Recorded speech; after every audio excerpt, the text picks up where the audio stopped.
అసంతృప్తులు లేకపోతే అది చెల్లని పార్టీ, ఆందోళన చెందాల్సిన అవసరం లేదన్న సజ్జల.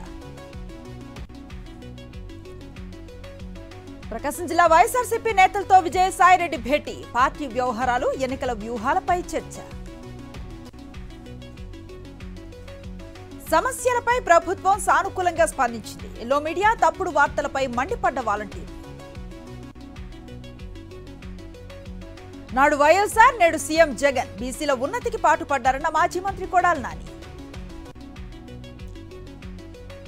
టీడీపీ, జనసేన ఎన్ని కుట్రలు పన్నినా వచ్చేది వైఎస్ఆర్సీపీనే. చంద్రబాబు కపట ప్రేమను జనం నమ్మరన్న మాజీ మంత్రి అనిల్.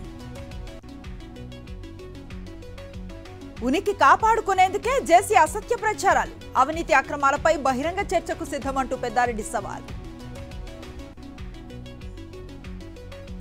తెలిసిన విషయాలతో వ్యూహం సినిమా తీశా, ఎందుకు భుజాలు తడుముకుంటున్నారన్న వర్మ.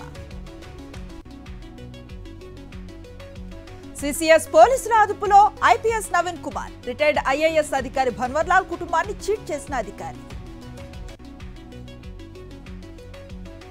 ప్రజాపాలన లోగోను ఆవిష్కరించిన సీఎం రేవంత్ రెడ్డి, రేపటి నుంచి 6 గ్యారంటీలకు దరఖాస్తు చేసుకోవాలని పిలుపు. కొనసాగుతున్న సింగరేణి ఎన్నికల కౌంటింగ్, అర్ధరాత్రిలోగా ఫలితం వచ్చే ఛాన్స్. న్యూ ఇయర్ ఈవెంట్స్ పై పోలీసుల ఆంక్షలు, నిబంధనలు ఉల్లంఘిస్తే కఠిన చర్యలు.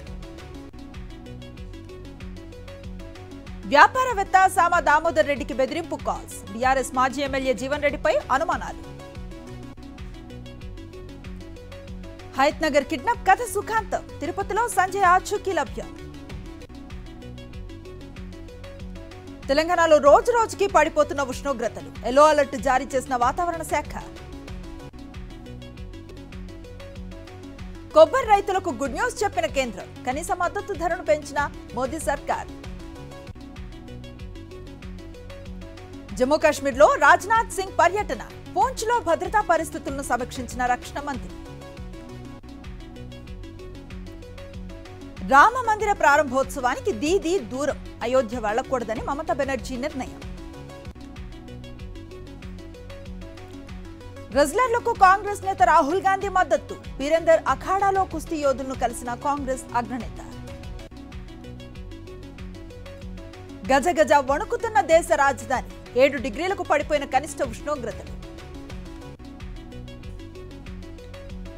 భారత్లో డేంజర్ బెల్స్ మోగిస్తున్న కరోనా, దేశంలో 4093కు చేరిన యాక్టివ్ కేసులు. నేమ్ బోర్డులు కన్నడంలోనే ఉండాలంటూ కన్నడ సంఘాల ఆందోళన, బెంగళూరులో షాపింగ్ మాల్స్ వద్ద బోర్డులు తొలగించిన కన్నడ రక్షావేదిక కార్యకర్తలు. బెంగళూరులో ఉమెన్ పోలీస్ రిక్రూట్మెంట్, పెద్ద సంఖ్యలో పాల్గొన్న మహిళా అభ్యర్థులు. గుండె వైఫల్య ముప్పును పసిగట్టే బనియన్, మరణాల ముప్పును తగ్గిస్తోందంటున్న బ్రిటన్ సైంటిస్టులు. పాక్ ఎన్నికల్లో పోటీకి షరీఫ్ నామినేషన్ ఓకే, నామినేషన్ పత్రాలను ఆమోదించిన ఎన్నికల సంఘం. తైవాన్, చైనాలో భాగం కాక తప్పదు, సంచలన వ్యాఖ్యలు చేసిన షీ జిన్పింగ్. లాభాలతో ముగిసిన స్టాక్ మార్కెట్లు, సెన్సెక్స్ 701, నిఫ్టీ 213 పాయింట్ల ప్రాఫిట్.